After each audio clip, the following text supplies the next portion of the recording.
Yes, very good morning, dear students. I hope you all are fine and please stay at your home, stay safe.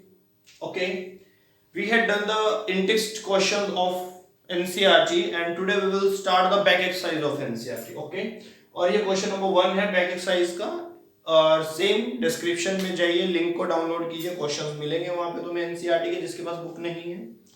Solution with solution है वो question सारे हमारे, और लेकिन जो उसमें मे भी सॉल्यूशन का मेथड थोड़ा डिफरेंट, तो तुम यहाँ पर जरूर ध्यान देना कि हम कौन से मेथड से कर रहे हैं सॉल्व। तो बहुत इंपॉर्टेंट है हमारे लिए ये बैक एक्सरसाइज एनसीईआरटी की इलेक्ट्रिसिटी में most properly. Second point, next इस वीक को हम ऐसा डिजाइन करेंगे कि first 2 days Monday and Tuesday हम अपनी एनसीईआरटी को कंप्लीट करते हैं। थर्ड डे तुम्हें सिर्फ असाइनमेंट मिलेगी, ट्यूटोरियल नहीं आएगा तुम्हारे पास। उस असाइनमेंट को तुम्हें सॉल्व करना है, तुम संडे तक का टाइम ले सकते हो, संडे इवनिंग में मेरे पास उसके सॉल्यूशंस आ जाएं। देन मंडे को बाकी देखते हैं एक बारी मैं कि कैसा करना है। मोस्ट प्रोबेबली हम नेक्स्ट चैप्टर स्टार्ट कर सकते हैं, लेकिन आई वांट, मैंने तुम्हें पहले भी कहा था कि एक स्पेशल असाइनमेंट करेंगे, प्योरली रेजिस्टर्स की होगी, कॉम्बिनेशंस की, पैरेलल सीरीज के कॉम्प्लिकेटेड सर्किट्स होंगे, ठीक है, वो करवाऊंगा।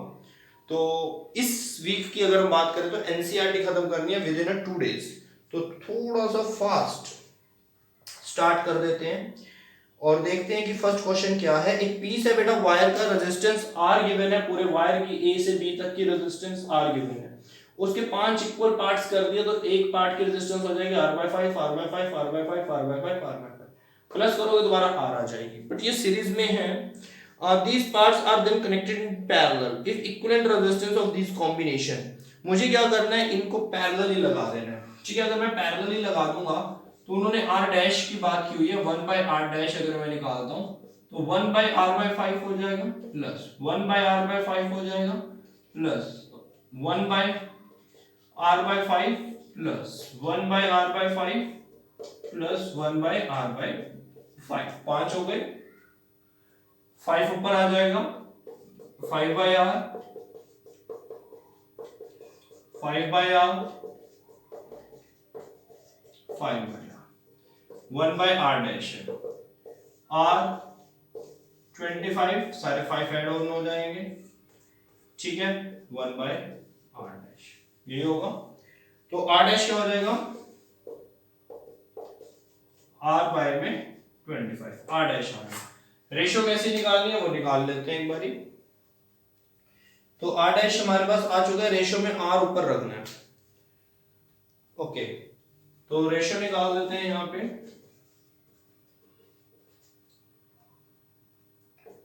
r बाय r डैश, तो r का तो r ही रहेगा, r डैश क्या हो जाएगा, r/25, तो ये आ जाएगा बेटा 25 ऊपर हो जाएगा, r नीचे रहेगा, r से r कैंसिल हो जाएगा, 25 रेशियो आ जाएगी, 25 रेशियो। चलो बेटा आंसर आ गया, इसका ऑप्शन आएगा तुम्हारा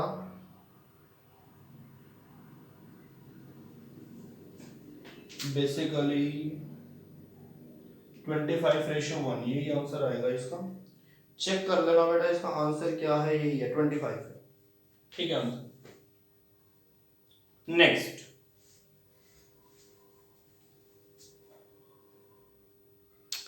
बेटा नेक्स्ट क्वेश्चन करने से पहले एक ना शॉर्टकट चेक करते हैं इसका। यहां पर चेक करो, इस आंसर को ऑब्जर्व करो थोड़ा सा, यहीं पे तुम्हें शॉर्टकट मिल जाएगा। ये R इक्विवेलेंट है, इक्विवेलेंट का मतलब पैरेलल में लगाने के बाद जो इक्विवेलेंट रेजिस्टेंस आया, टोटल रेजिस्टेंस आया, वो है ये R डैश, रेसिप्रोकल करने के बाद, ठीक है। ये आंसर आ गया इक्विवेलेंट रेजिस्टेंस का, पैरेलल का आंसर है ये। तो इक्विवेलेंट रेजिस्टर और सॉरी इक्विवेलेंट रेजिस्टेंस किसके इक्वल आया, ऑल रेजिस्टेंस डिवाइडेड बाय 25। 25 को ध्यान दो, 25 जो है स्क्वायर है 5 का, मतलब कितने पार्ट्स हुए थे तुम्हारे वायर के, 5 पार्ट्स हुए थे, उसका स्क्वायर है। मैं कहता कि अगर 6 पार्ट्स हुए हैं तो क्या हो जाता, r/36, 7 पार्ट्स हुए हैं r/49। तो यहां से एक जनरल फॉर्मूला बनता है इस क्वेश्चन के लिए, ट्रिक बन जाती है, एनटीएससी में काम आ जाती है ये, कि r/n² कर लो। n क्या है, number of parts, number of parts कि कितने पार्ट्स में तुमने डिवाइड किया है।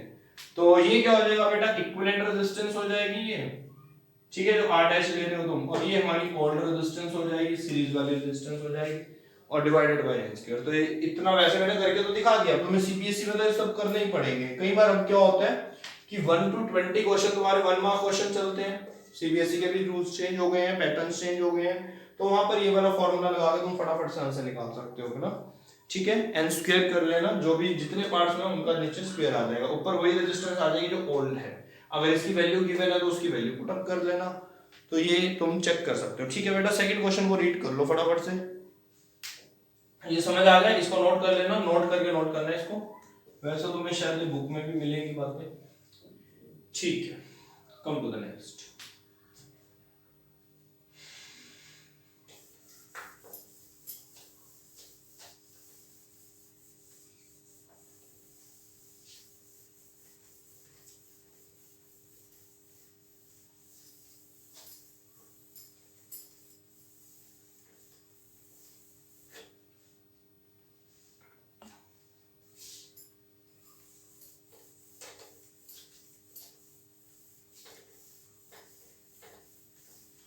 देखना बेटा सेकंड क्वेश्चन क्या है, which of the following term does not represent electrical power in the circuit। तो बेटा इसमें देख लेना कि तुम्हारा पावर का फॉर्मूला कौन सा नहीं है, तो आई बी नहीं है, आई आर स्क्वायर, आर पे स्क्वायर नहीं होता, ठीक है। नेक्स्ट पे आ जाओ, एंड इलेक्ट्रिक, बाकी तीन जो सेकंड क्वेश्चन है क्या, बाकी थ्री जो फॉर्मूलाज हैं वो क्या सारे पावर के हैं, तो आंसर है पावर के हैं, क्योंकि पावर का बेसिक फॉर्मूला होता है P is equal to V I, और फिर हम ओम्स लॉ लगाते रहते हैं, जैसा हमने किया था पावर के फॉर्मूलाज किए थे, थ्री फॉर्मूलाज हमने किए थे, एक इसमें ओड है, बाकी सारे इवन मतलब सेम फॉर्मूलाज रहेंगे, एक ओड हो जाएगा, उसको आंसर कर दो। And electric bulb is rated to 220 volt. बेटा जो हमारे घर में सप्लाई आती है पीछे से गवर्नमेंट की जो सप्लाई आ रही है वो फिक्स है, 220 वोल्ट आनी है इंडिया के अंदर, ठीक है। कई बार क्या होता है कि 220 वोल्ट नहीं देते, वो वहां पे वर्ड लिख देते हैं मेन सप्लाई, मेन सप्लाई में समझ जाओ कि वोल्टेज कितनी गिवन होती है, 220 वोल्ट, ठीक है। तो वैसे यहाँ पे तो गिवन है इस टाइम कि एक इलेक्ट्रिक बल्ब है जिसकी वोल्टेज दी हुई है 220 वोल्ट एंड 100 वॉट का वो है, when it is operated on 110 volt the power consumed will be। कहता है कि अगर मैं उसको क्या करूं 110 वोल्ट पे ऑपरेट करूं तो कितनी पावर को वो कंज्यूम करेगा। बेटा जब ऐसे क्वेश्चंस आते हैं ना, मैंने पहले भी तुम्हें बताया, जब हमने इसके न्यूमेरिकल्स कर रहे हैं इलेक्ट्रिसिटी के जो साथ साथ हमने न्यूमेरिकल्स किए हैं उसमें आ चुकी हैं बातें कि इन क्वेश्चंस में क्या करो, तुम्हें बल्ब तो दे दिया उन्होंने कि हाँ ठीक है जो बल्ब है उस बल्ब की रेटिंग तुम्हें देखनी है कि इतने वोल्ट पे वो इतना कंज्यूम करता है तो इतने वोल्ट पे कितना करेगा। बट फर्स्ट ऑफ ऑल तुम्हारा जो टास्क है वो क्या है, समझना इस चीज को, उस अप्लायंस की, उस इलेक्ट्रिकल कंपोनेंट की या उस इलेक्ट्रिकल डिवाइस की रेजिस्टेंस जानना बहुत इंपॉर्टेंट है। रेजिस्टेंस पता होगा तो तुम कुछ भी कर सकते हो, रेजिस्टेंस नहीं पता तो पहले रेजिस्टेंस निकाल लो, गिवन नहीं है तो निकाल लो। तो मैं टारगेट अपना बनाऊंगा, हाँ गिवन डेटा तुम्हें लिखना है, तो मैं यहाँ पे क्वेश्चन नंबर 3 करने जा रहा हूँ, तो ठीक है बेटा मैं गिवन डेटा लिख देता हूँ, या तुम्हें लगता है कि नहीं लिखना चाहिए तो हम इस टाइम को सेव कर सकते हैं, लेकिन मैं कर सकता हूँ सेव टाइम, तुम नहीं कर सकते। तो यहाँ पर क्या गिवन है, electrical bulb rated 220 volt and 100 what. 220 volt के अकॉर्डिंग जो पावर आएगी वो आएगी 100 वॉट, ठीक है। 110 वोल्ट के अकॉर्डिंग शेल निकालनी है, पावर कंज्यूम निकालनी है, तो ठीक है पहले आर ढूंढने की कोशिश करते हैं। इस चीज को उठा लो, यहां से आर निकाल लो, इसकी हेल्प लो, रेजिस्टेंस, इसकी हेल्प क्यों नहीं ली, क्योंकि इनकम्प्लीट है, ये कंप्लीट था। रेजिस्टेंस ऑफ बल्ब, बल्ब तो सेम है ना, उसको 110 पर चलाओ या उसको 220 पे चलाओ, बल्ब वही है, तो ये बल्ब को हम चेंज नहीं कर रहे हैं। तो इसको हम अगर पावर की बात करें, वोल्टेज गिवन है, रेजिस्टेंस निकालना है, तो वी आई होता है, आई गिवन नहीं है तो आई को खत्म कर दो, वोल्टेज गिवन है, पावर गिवन है, पावर कितनी पहले लिख लो वी, तो आई को कैसे खत्म करोगे, यहाँ पे v is equal to what, I R, तो आई को क्या पुट कर दोगे, दिस इंप्लाइज आई आ जाएगा v बाय आर, तो v बाय आर पुट कर दो यहाँ पे, तो पावर है बेटा तुम्हारे पास 100 वॉट, वोल्टेज है 220, 220 आर निकालना है, 100 नीचे ले आओ बेटा, तो आर आ जाएगा 220 220, शायद मैंने करवाया भी था क्वेश्चन। 22 करके आंसर निकाल के पीछे क्या लगाओगे बेटा, ओम। और 22 तो सबको ही पता होता है कि क्या होता है, बहुत कॉमन सा फिगर है 22, तो उसको लिख देंगे यहाँ पर 22 कर लेना, 484 आता होता है। ये सबको पता बेटा कि यहाँ पे क्या आने वाला है, ठीक है। 484 आ गया, रेजिस्टेंस निकाल लिया। अब अपना टारगेट निकाल लो, आर पता है ना तुम्हें, तो वोल्ट दी हुई है, पावर निकाल लो। अब क्वेश्चन कौन सा लगाया, वोल्ट दी हुई है, पावर, यही वाला लगाओ, फॉर्मूला यही अब कंडक्ट कर दो कि P निकालना है, V वही 220 हो जाएगा। R कितना आ गया 484, लो ये तो कटिंग ही हो जाएगी, तो यहाँ से पावर मिल जाएगा। अच्छा पावर का यूनिट क्या लिखूंगा, कटिंग बेटा तुम करना, वॉट। पावर का यूनिट क्या होगा, वॉट, ये यहाँ पर भी लिखा हुआ है वॉट। सॉरी एक मिनट, 220 ले लिया, पावर वोल्टेज तो 110 है बेटा इस टाइम, सॉरी ये तो बैक ये इस वोल्टेज पे निकालना है ना, 220 पे नहीं। हाँ ये रेजिस्टेंस ये रखोगे जो बल्ब की निकाली है तुमने, ठीक है। तो यहाँ से आंसर आ जाएगा हमारा कि क्या आ जाएगा, देख लो यहाँ पे 25 आएगा या क्या आएगा। चलो नेक्स्ट क्वेश्चन रीड करते हैं। Two conducting wires of a same material, ये क्वेश्चन है क्या, देखने दो एक second. Two conducting wire of a same material and of equal length and diameter are first connected in series and then parallel in a circuit, the ratio of heat produced in a series. अच्छा question है बेटा, important mark करेंगे इसको।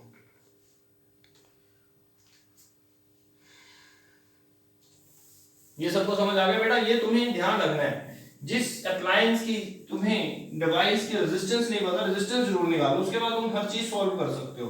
सबसे important है उसका resistance पता करना, रेजिस्टेंस जरूर निकाला करो। गिवन है तो बहुत ही अच्छी बात है, तुम्हारा काम बच जाएगा, अगर गिवन नहीं है तो तुम्हें काम ही करना ही पड़ेगा, ठीक है बेटा। मैं अब नेक्स्ट क्वेश्चन देख रहा हूँ कि उसके अंदर हमने दो कंडक्टिंग वायर्स लेनी है, सेम मटेरियल की लेनी है, इक्वल लेंथ की और इक्वल डायमीटर, मींस उनकी थिकनेस सेम रखनी है।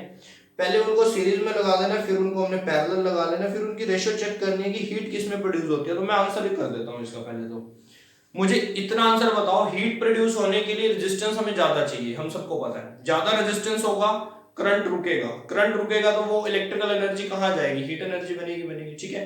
अब करंट रोकने के लिए रेजिस्टेंस चाहिए, रेजिस्टेंस किस में ज्यादा होता है, सीरीज में या पैरेलल में, आंसर है सीरीज में। सीरीज में रेजिस्टेंस मैक्सिमम हो जाता है, पैरेलल में मिनिमम हो जाता है। अगर मैक्सिमम रेजिस्टेंस सीरीज में होता है तो हीट एनर्जी भी मैक्सिमम सीरीज में ही बनेगी। बट हमें जो प्रूफ करना है उसकी रेशियो हमें निकालनी है, तो वो हमें काम करना है, तो वो कर लेते हैं। स्टार्ट कर दो उसको हमको करना। तो गिवन डेटा लिख लो बेटा सबसे पहले, तो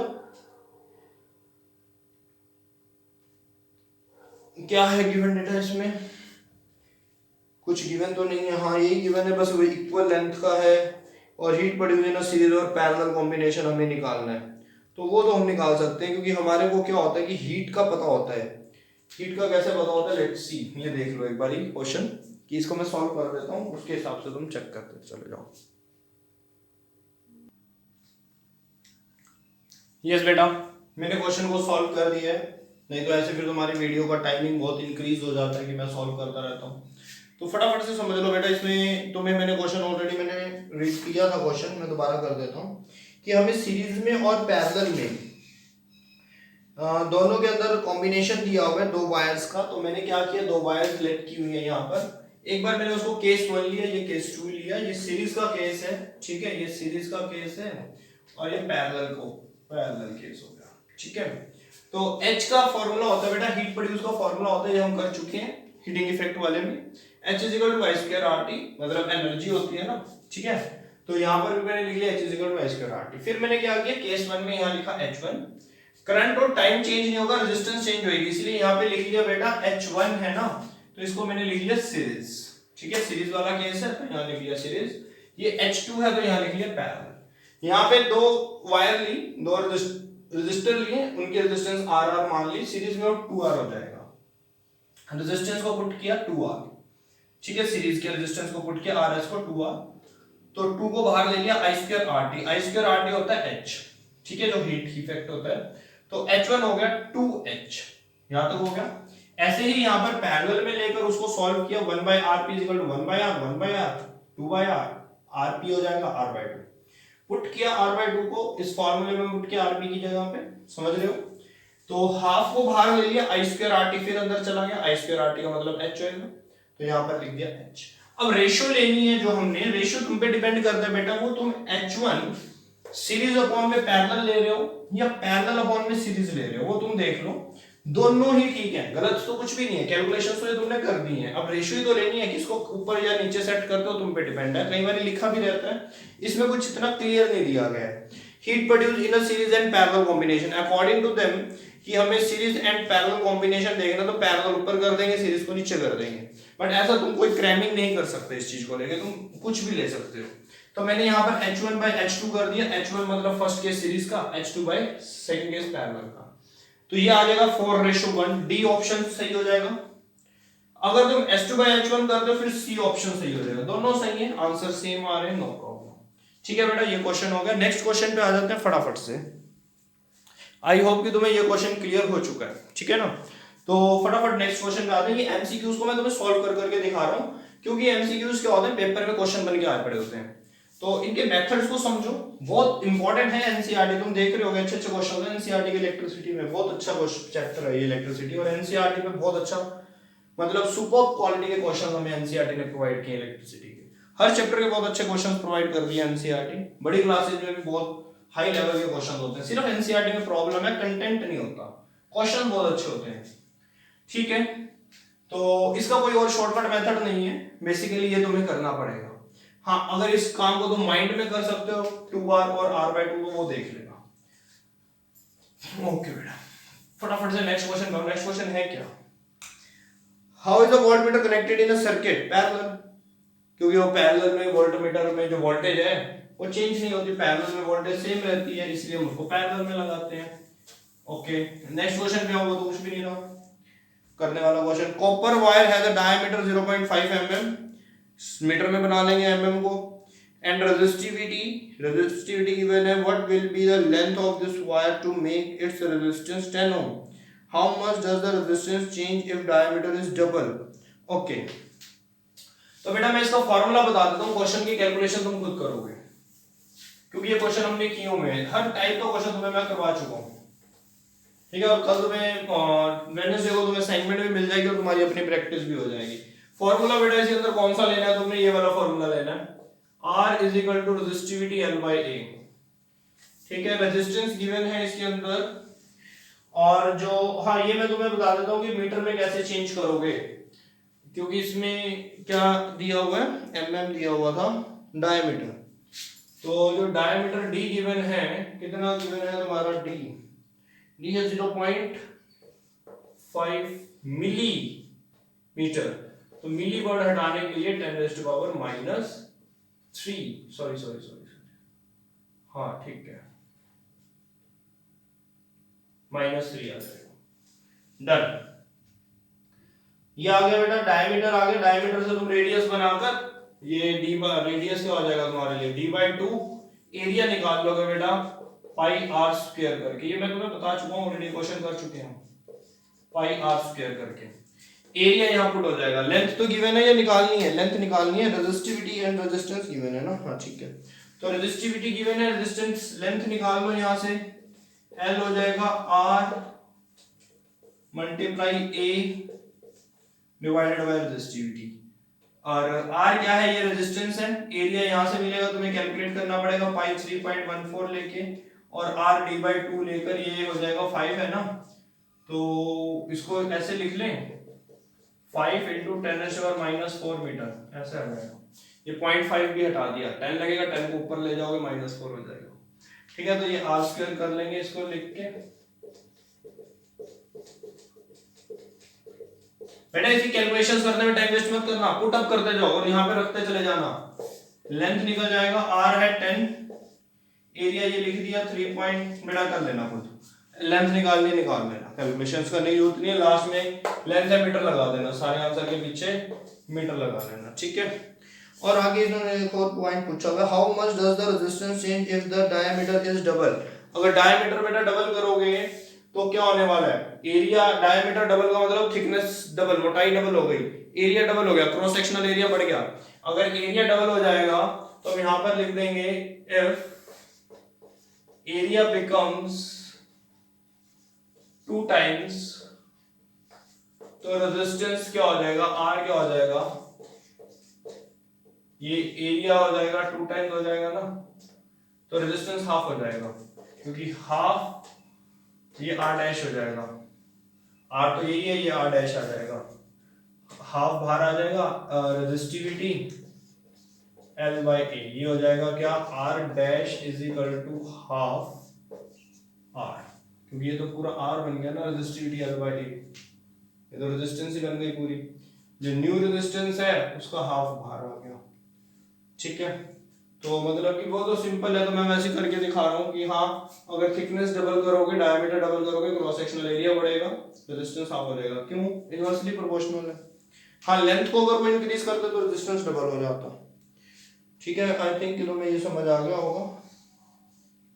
सॉल्व करने को कहते हैं तो वो तुम सॉल्व भी कर सकते हो, ऐसी बात नहीं है कि सॉल्व नहीं हो सकता। गुड, और तो इन्होंने कुछ नहीं पूछा होगा। नेक्स्ट क्वेश्चन बेटा तुम्हारे को असाइनमेंट में मिला था, सेम सिमिलर क्वेश्चन है, वो खुद कर लेंगे असाइनमेंट में से, एक बार तुम उस क्वेश्चन को कर चुके हो। इसमें बेटा एक पॉइंट ध्यान में रखना पड़ेगा तुम्हें, पॉइंट ये है कि अभी अभी जो हमने क्वेश्चन करा ना, हम उसमें एक पॉइंट छोड़ गए, how much does the resistance change if diameter is double.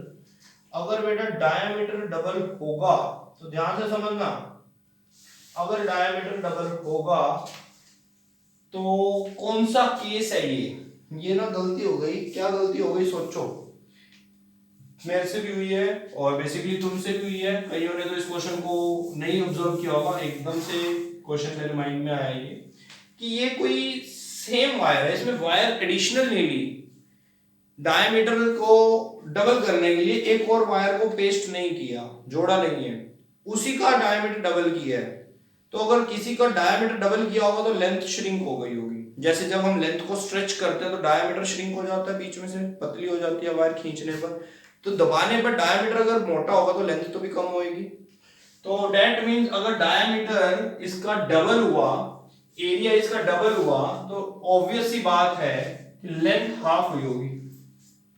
Shortcut भी दिया था मैंने इसका तुम्हें, r dash is equal to r by